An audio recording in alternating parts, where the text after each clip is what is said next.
सहज ही अपनी ओर हम चले वतन की ओर।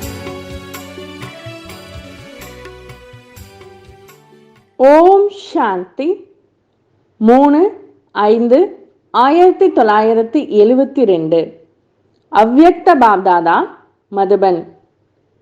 தலைப்பு: லா மேக்கர், சட்டத்தை உருவாக்குபவர் ஆகுங்கள். லா பிரேக்கர், சட்டத்தை மீறுபவர் ஆவது அல்ல. தன்னை லவ்ஃபுல், அன்பு நிறைந்தவர் மற்றும் லாஃபுல், சட்டப்படி நடப்பவர், அப்படி இரண்டுமாக நினைக்கிறீர்களா? எவ்வளவு லவ்ஃபுல்லாக, அன்பு நிறைந்தவராக இருக்கிறீர்களோ அவ்வளவே லாஃபுல்லும் இருக்கட்டும், சட்டப்படியும் இருக்கட்டும். எப்பொழுது லவ்ஃபுல்லாக ஆகிறீர்கள் என்றால் லாஃபுல்லாக ஆக முடியுமா? மேலும் எப்பொழுது லாஃபுல் ஆகிறீர்கள் என்றால் லவ்ஃபுல்லாக, அன்பு நிறைந்தவராக ஆக முடியாதா? இரண்டுமே சேர்ந்தே ஒரே நேரத்தில் செய்யும் காரியத்தில் மற்றும் சொரூபத்தில் தென்பட முடியுமா? ஏனென்றால் எதுவரை லா, சட்டம் மற்றும் லவ், அன்பு இரண்டுமே சமநிலை ஆகவில்லையோ அதுவரை காரியத்தில் வெற்றி மூர்த்தி ஆக முடியாது. வெற்றி மூர்த்தி மற்றும் சம்பூர்ண மூர்த்தி ஆவதற்காக இந்த இரண்டின் அவசியம் இருக்கிறது. லாஃபுல், சட்டப்படி தனக்காகவும் ஆக வேண்டியதாக இருக்கிறது, மற்றவர்களுக்காக மட்டும் லாஃபுல் ஆக வேண்டியதாக இருக்கிறது என்று அப்படி இல்லை. யார் தானே தனக்காக லாஃபுல், சட்டப்படி ஆகிறாரோ அவர்தான் மற்றவர்களுக்காகவும் லாஃபுல்லாக ஆக முடியும். ஒருவேளை தானே தனக்காக ஏதாவது ஒரு சட்டத்தை மீறுகிறார் என்றால் அவர் மற்றவர்கள் மேல் சட்டத்தை செலுத்த முடியாது. எவ்வளவுதான் மற்றவர்களுக்காக லாஃபுல்லாக, சட்டப்படியாக ஆவதற்கான முயற்சி செய்தாலுமே ஆக முடியாது. எனவே தனக்காகவும் மற்றும் மற்ற ஆத்மாக்களுக்காகவும் லாஃபுல்லாக, சட்டப்படியாக ஆகியிருக்கிறேனா என்று தன்னைத்தானே கேளுங்கள். காலையிலிருந்து இரவு வரை மனதில் எழும் எண்ணங்களில் மற்றும் காரியத்தில், தொடர்பில் மற்றும் ஒருவர் இன்னொருவருக்கு சகயோகம் கொடுப்பதில் மற்றும் சேவையில் எங்காவது சட்டத்தை மீறி செய்யவில்லையே. யார் பிரேக்கராக, மீறுபவராக இருப்பாரோ அவர் புது உலகத்தின் மேக்கர், உருவாக்குபவர் ஆக முடியாது. பீஸ் மேக்கர், அமைதியை ஸ்தாபனை செய்பவர் மற்றும் நியூ வேர்ல்ட் மேக்கர், புது உலகை படைப்பவர் ஆக முடியாது. எனவே நான் நியூ வேர்ல்ட் மேக்கர், புது உலகை படைப்பவர், பீஸ் மேக்கர், லா மேக்கராக இருக்கிறேனா அல்லது லா பிரேக்கராக, சட்டத்தை மீறுபவராக இருக்கிறேனா என்று தன்னைத்தானே பாருங்கள். யார் தானே லா மேக்கராக இருக்கிறாரோ அவரே ஒருவேளை சட்டத்தை மீறுகிறார் என்றால் அந்த மாதிரியானவரை லா மேக்கர் என்று சொல்ல முடியுமா? ஈஸ்வரிய சட்டங்கள் மற்றும் ஈஸ்வரிய நியமங்கள் என்ன என்று அவை அனைத்தையும் தெளிவாக தெரிந்து கொண்டீர்களா? அல்லது இனிமேல் தான் தெரிய வேண்டுமா? தெரிந்து கொள்வதின் அர்த்தம் என்னவாக இருக்கிறது? தெரிந்து கொள்வது என்றால் அதன்படி நடப்பது. தெரிந்து கொண்டதற்கு பிறகு ஏற்றுக்கொள்ள வேண்டியதாக இருக்கிறது. ஏற்றுக்கொண்ட பிறகு அதன்படி நடக்க வேண்டியதாக இருக்கிறது. அதனால் இங்கு யார் யார் அமர்ந்திருக்கிறார்களோ அவர்கள் அனைவரும் தெரிந்து கொண்டார்கள், அதாவது அதன்படி நடந்து கொண்டிருக்கிறார்கள் என்று அப்படி புரிந்து கொள்ளலாமா? அமிர்த வேளையிலிருந்து என்னென்ன தினசரி காரியங்களை செய்கிறீர்களோ அவை அனைத்தும் ஈஸ்வரிய சட்டத்தின்படி செய்து கொண்டிருக்கிறீர்களா? அல்லது அதில் ஏதாவது குறைபாடு இருக்கிறதா? தெரிந்து கொள்வதில் சதவிகிதம் குறைபாடு இருக்கிறதா? ஒருவேளை தெரிந்து கொள்வதில் சதவிகிதம் இல்லை மற்றும் தெரிந்து கொண்டு நடப்பதில் சதவிகிதம் இருக்கிறது என்றால் அதை தெரிந்து கொண்டது என்று எப்படி கூற முடியும்? சரியான ரூபத்தில் தெரிந்து கொள்ளவில்லை, அதனால் நடக்க முடியவில்லை, அல்லது தெரிந்து கொண்டீர்கள், மற்றபடி அதன்படி உங்களால் நடக்க முடியவில்லை என்று அப்படியா என்னவென்று கூறலாம்? எப்பொழுது இங்கு தெரிந்து கொள்வது, ஏற்றுக்கொள்வது, நடப்பது ஒன்றேதான் என்று கூறுகிறீர்களோ பின்பு வித்தியாசம் ஏன் வைக்கப்படுகிறது? உங்களுக்கு தெரியும், நாம் ஆத்மாக்கள், ஆனால் அதை ஏற்றுக்கொண்டு நடப்பதில்லை என்று அஞ்ஞானி ஆத்மாக்களுக்கு புரிய வைக்கிறீர்கள். உங்களுக்கு தெரியும், இது ஈஸ்வரிய நியமம், இது ஈஸ்வரிய நியமம் இல்லை என்று தெரிந்த பிறகு அப்படி நடந்து கொள்வதில்லை. இந்த நிலையை என்னவென்று கூறுவது? முயற்சி செய்யும் வாழ்க்கையில் தவறு செய்வது மன்னிக்கப்படும் என்று அப்படியா? எப்படி நாடகம் என்ற கிளை ஆதாரம் கொடுக்கிறது, அதேபோல் முயற்சி செய்பவர் என்ற வார்த்தை தான் தோல்வி அடைவதற்கு, வெற்றியை இழப்பதற்குமான மிக நல்ல ஒரு கிளையாகும். அலங்காரங்களில் இந்த கிளை காண்பிக்கப்படுகிறதா? அந்த மாதிரியானவரை முயற்சி செய்பவர் என்று கூற முடியுமா? புருஷார்த்தம், முயற்சி என்ற வார்த்தையின் அர்த்தமாக என்ன செய்கிறீர்கள்? இந்த ரதத்தில் உடலில் இருந்து கொண்டே தன்னை புருஷ், அதாவது ஆத்மா என்று புரிந்து நடந்து கொள்ளுங்கள். இதைத்தான் புருஷார்த்தி, முயற்சி செய்பவர் என்று கூறப்படுகிறது. இந்த மாதிரி முயற்சி செய்பவர், அதாவது ஆன்மீக நிலையில் இருக்கக்கூடியவர், இந்த ரதத்தின் ஆத்மா, அதாவது எஜமானன் யார்? ஆத்மாதான் இல்லையா? அப்படி புருஷார்த்தி, முயற்சி செய்பவர் என்றால் தன்னை ரதத்தை ஓட்டுபவர் என்று புரிந்து கொள்பவர். அந்த மாதிரி முயற்சி செய்பவர் ஒருபொழுதும் தோல்வி அடைய முடியாது. எனவே புருஷாரத் என்ற வார்த்தையை இந்த முறையில் உபயோகம் செய்யாதீர்கள். எப்பொழுது நாம் முயற்சி செய்யாமல் இருக்கிறோமோ அப்பொழுது தோல்வி அடைந்து விடுகிறோம் என்று அப்படி சொல்லுங்கள். ஒருவேளை முயற்சி செய்வதில் சரியாக ஈடுபட்டு கொண்டிருந்தால் தோல்வி ஏற்பட முடியாது. தெரிந்து கொள்வது, நடப்பதில் ஒருவேளை வித்தியாசம் இருக்கிறது என்றால் அந்த மாதிரி நிலை உள்ளவரை முயற்சி செய்பவர் என்று கூற முடியாது. முயற்சி செய்பவர் அடைய வேண்டிய இலக்கை எப்பொழுதும் எதிரில் வைத்துக்கொண்டு நடந்து கொள்வார்கள். அவர் ஒருபொழுதும் நின்று விடுவதில்லை. இடையிடையே செல்லும் வழியில் காட்சிகளை பார்ப்பதில் ஈடுபட்டு விடுகிறார்கள், ஆனால் நின்று விடுவதில்லை. பார்க்கிறீர்கள் மற்றும் பார்த்து கொண்டே பார்க்காமல் இருக்கிறீர்களா? எந்த விஷயம் எதிரில் வந்தாலும் அதை பார்த்து ஒருவேளை நிற்கிறீர்கள் என்றால் அந்த மாதிரி நிலையில் நடந்து கொள்பவர்களை முயற்சி செய்பவர் என்று கூற முடியாது. முயற்சி செய்பவர் ஒருபொழுதும் தன்னுடைய தைரியம் மற்றும் உற்சாகத்தை விடுவதில்லை. தைரியம் மற்றும் உற்சாகம் எப்பொழுதும் உடன் இருக்கிறது என்றால் வெற்றி எப்பொழுதுமே இருக்கவே இருக்கிறது.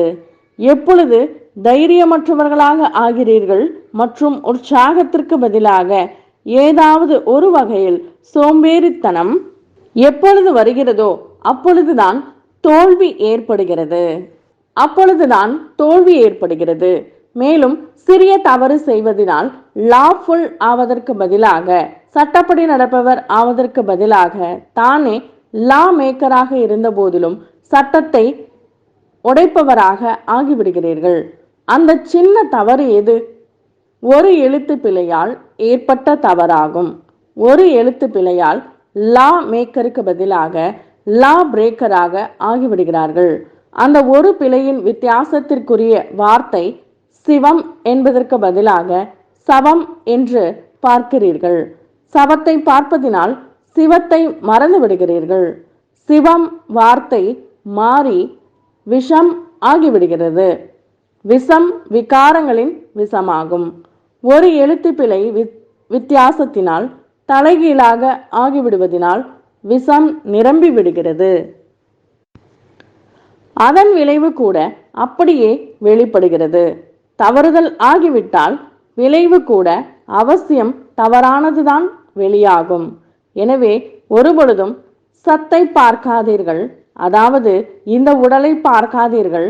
இதை பார்ப்பதினால் மற்றும் உடல் உணர்வில் இருப்பதினால் சட்டம் மீறப்படுகிறது.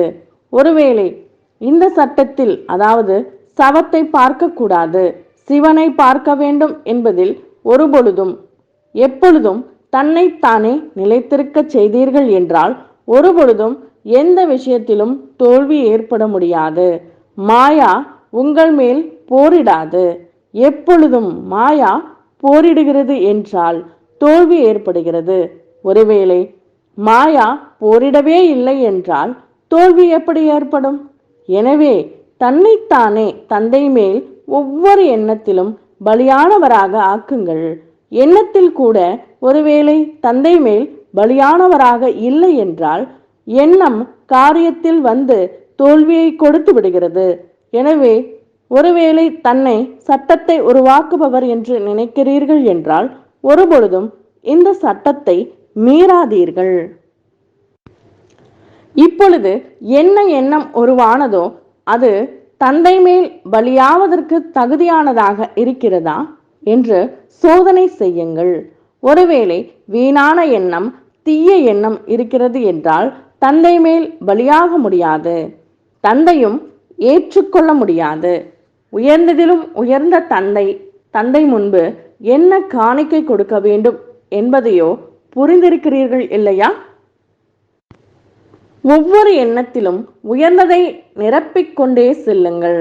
ஒவ்வொரு எண்ணத்தையும் தந்தை மற்றும் தந்தையின் காரியத்தில் காணிக்கையாக அளித்து கொண்டே செல்லுங்கள். பின்பு ஒருபொழுதும் தோல்வி அடைய முடியாது. ஏதாவது வீணானது மற்றும் அசுத்த எண்ணம் இப்பொழுது இருந்தாலும் அதற்கான வெளிப்படையான ரூபத்தில் எந்த தண்டனையும் கிடைப்பதில்லை. ஆனால் கொஞ்ச நாட்களுக்கு பிறகு செய்த காரியத்தின் விஷயத்தை விட்டுவிடுங்கள். ஆனால் அசுத்த மற்றும் வீணான எண்ணம் என்ன இருந்ததோ அதன் மூலம் செய்த கர்மத்தின் விளைவாக வெளிப்படையான தண்டனையின் அனுபவத்தையும் செய்வீர்கள். ஏனென்றால் எப்பொழுது வீணான எண்ணத்தை உருவாக்குகிறீர்கள் என்றால் எண்ணமும் பொக்கிஷமாகுமா. பொக்கிஷத்தை யார் வீணாக இழக்கிறாரோ அவருடைய நிலைமை என்னவாகிறது? வீணாக செல்வத்தை இழப்பவருடைய முடிவு என்னவாகிறது? திவாலா ஆகிவிடுகிறார். அதேபோல் இந்த உயர்ந்த எண்ணங்களின் பொக்கிஷத்தை வீணாக இழந்து தந்தை மூலமாக என்ன ஆஸ்தி பிராப்தி ஆக வேண்டுமோ அந்த பிராப்தியின் அனுபவம் இருப்பதில்லை. எப்படி யாராவது திவாலா கொடுக்கிறார் என்றால் அவருடைய நிலைமை என்னவாகி விடுகிறது? அந்த மாதிரி நிலையின் அனுபவம் ஏற்படும். எனவே இப்பொழுது நடந்து கொண்டிருக்கும் நேரத்தில் மிக எச்சரிக்கையோடு செல்ல வேண்டும். ஏனென்றால் இப்பொழுது யாத்ரிகர் வந்து உயர்ந்த இலக்கில் வந்து அடைந்து விட்டார். அப்படியானால் உயர்ந்த இலக்கில் ஒவ்வொரு அடியிலும் மிகுந்த கவனம் வைப்பதற்கான அவசியம் இருக்கிறது. ஒவ்வொரு அடியிலும் சோதனை செய்வதற்கான அவசியம் இருக்கிறது. ஒருவேளை ஒரு அடியில் கூட கவனம் குறைவாக இருந்தது என்றால் முடிவாக என்னவாகும்? உயர்ந்த இடத்திற்கு பதிலாக கால்கள் வழுக்கி கீழே வந்து விடுவார்கள். அப்படியானால் தற்சமயம் இவ்வளவு கவனம் இருக்கிறதா அல்லது கவனக்குறைவு இருக்கிறதா? முந்தைய காலம் வேறாக இருந்தது. அந்த காலம் கடந்து சென்று விட்டது. இப்பொழுது இரக்க மனமுடையவராக இல்லை. ஒருவேளை இதுவரையிலும் இரக்க மனமுடையவராக ஆகிக்கொண்டே இருந்தோம் என்றால் ஆத்மாக்கள் தன்மேல் இரக்க மனமுடையவராக ஆக முடியாது. எப்பொழுது தந்தை இவ்வளவு உயர்ந்த நிலையின் எச்சரிக்கை கொடுத்தால்தானே குழந்தைகளும். எனவே இந்த காரணத்தினால் இப்பொழுது தந்தையோ இரக்க மனமுடையவர். எனவே என்னென்ன நடந்ததோ அதன் மேல் தந்தை இரக்கம் காட்டி விடுவார் என்று அப்படி நினைக்காதீர்கள். இல்லை, இப்பொழுதோ ஒரு தவறுக்கு 1000 மடங்கு தண்டனையின் கணக்கை முடிக்க வேண்டும். எனவே இப்பொழுது கொஞ்சம் கூட தவறு செய்வதற்கான நேரம் இல்லை. இப்பொழுது முற்றிலும் தன்னுடைய ஒவ்வொரு அடிமேல் சரிக்கை வைத்துக்கொண்டே ஒவ்வொரு அடியிலும் பல கோடி மடங்கு வருமானம் செய்து கோடீஸ்வரனாக ஆகுங்கள். பல கோடி மடங்கு பாக்கியசாலி என்ற பெயர் இருக்கிறது இல்லையா? எனவே எப்படி பெயரோ அப்படியே காரியமும் இருக்க வேண்டும். ஒவ்வொரு அடியிலும் பல மடங்கு வருமானம் செய்து பல மடங்கு செல்வந்தராக ஆகியிருக்கிறேனா என்று பாருங்கள். ஒருவேளை பல மடங்கு செல்வந்தன் ஆகவில்லை என்றால் பல கோடி மடங்கு பாக்கியசாலி என்று எப்படி கூற முடியும்? ஒரு அடி கூட பல மடங்கு வருமானம் இன்றி செல்ல வேண்டாம். அந்த மாதிரி சோதனை செய்கிறீர்களா? அல்லது அநேக அடிகள் வீணாக சென்ற பிறகு உணர்வு வருகிறதா? எனவே இருந்தாலும் முன்பாகவே எச்சரிக்கை செய்கிறார். கடைசியின் சொரூபம் சக்தி நிலைக்கானது. சக்தி ரூபம் இரக்க மனமுடையதற்கானதாக இருப்பதில்லை. சக்தியை எப்பொழுதும் சம்ஹாரம் செய்யும் ரூபத்தில் காண்பிக்கிறார்கள். அப்படி சம்ஹாரத்தின் சமயம் இப்பொழுது அருகில் வந்து கொண்டிருக்கிறது. சம்ஹாரத்தின் நேரத்தில் இரக்க மனமுடையவராக ஆவதாக இருப்பதில்லை. சம்ஹாரத்தின் நேரத்தில் சம்ஹாரம் செய்பவரின் ரூபம் தாரணை செய்யப்படுகிறது. எனவே இப்பொழுது இரக்க மனமுடைய பாகம் முடிவடைந்தது. தந்தையின் சம்பந்தத்தில் குழந்தைகளை கவனக்குறைவு, செல்லமாக நடந்து கொள்வது அனைத்தையும் பார்த்து கொண்டே முன்னேற செய்தோம். ஆனால் இப்பொழுது எந்த முறையிலாவது தூய்மையாக்கி சத்குருவின் ரூபத்தில் உடன் அழைத்து செல்வதற்கான பாகமாகும். அப்படி தந்தை குழந்தைகளின் செல்லமாக நடந்து கொள்வது மற்றும் கவனக்குறைவை பார்த்து இருந்தும் அன்பாக புரிய வைத்து நடத்தி சென்று கொண்டிருக்கிறார். அந்த ரூபம் சத்குருவினுடையதாக இருப்பதில்லை. சத்குருவின் ரூபம் எப்படி சத்குரு இருக்கிறார் அப்படி சத்திய எண்ணம், சத்திய வார்த்தை, சத்திய காரியம் உருவாக்கக்கூடியவர். பிறகு இதை ஞானம் மூலமாகவோ முயற்சி மூலமாகவோ உருவாக்கட்டும் அல்லது தண்டனை மூலமாகவோ உருவாக்கட்டும். சத்குரு செல்லமாக நடந்து கொள்வது மற்றும் கவனக்குறைவை பார்க்கக்கூடியவர் இல்லை. எனவே இப்பொழுது நேரம் மற்றும் தந்தையின் ரூபத்தை தெரிந்து கொள்ளுங்கள். தந்தையின் இந்த கடைசி சொரூபத்தை தெரிந்து கொள்ளாமல் தன்னுடைய குழந்தைத்தனத்தின் அலட்சியத்தில் வந்து தன்னைத்தானே ஏமாற்றிக்கொண்டு அமர்ந்து கொண்டிருக்கிறீர்கள் என்று அப்படி ஆகிவிட வேண்டாம். எனவே மிகவும் எச்சரிக்கையாக இருக்க வேண்டும். சக்திகளுக்கு இப்பொழுது தன்னுடைய சம்ஹாரி ரூபத்தை தாரணை செய்ய வேண்டும். எந்த ஒரு அசுர சம்ஸ்காரம் உடையவரும் சக்திகளை எதிர்க்க முடியாது என்று பக்தியில் காண்பித்திருக்கிறார்கள். அகர சம்ஸ்காரம் உடையவர்கள் சக்திகளின் எதிரில் கண்களை உயர்த்தி பார்க்க கூட முடியாது. எனவே அந்த மாதிரி சம்ஹாரி ரூபம் உடையவர் ஆகி தன்னுள்ளும் அசுர சம்ஸ்காரங்களை சம்ஹாரம் செய்யுங்கள் மற்றும் மற்றவர்களுடைய அசுர சம்ஸ்காரத்தையும் சம்ஹாரம் செய்யக்கூடிய சம்ஹாரி மூர்த்தி ஆகுங்கள். அந்த மாதிரி தைரியம் இருக்கிறதா? தாய் ரூபத்தில் இரக்கம் வந்து விடுகிறது. சக்தி ரூபத்தில் இரக்கம் வருவதில்லை. தாயாகி அதிகமாக பாலனை செய்திருக்கிறீர்கள். மேலும் தாய் எதிரே குழந்தைகள் கொஞ்சுதல் செய்யவும் செய்கிறார்கள். சக்திகளின் எதிரே அலட்சியத்தை காண்பிப்பதற்கு யாருக்கும் தைரியம் இருப்பதில்லை.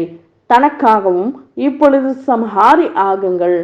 அசுர சம்ஸ்காரம் எண்ணத்தில் கூட இருக்க முடியாதா அளவுக்கு அந்த மாதிரி நிலையை உருவாக்குங்கள். இதைத்தான் ஒரே பார்வையில் असुरने अलिपबल என்று கூறப்படுகிறது. तो बच्चों को तो सर्विस करनी है. जो बाबा कहते हैं सबको ये बताओ कि देखो तुम्हारा एम एंड ऑब्जेक्ट ये है. एक गीता है बगैर ये राजयोग है ना. बच्चे कैसे है राजयोग? बिल्कुल सहज है कि बाप को याद करो तो ये वर्षा मिलेगा तुमको. ओम शांति.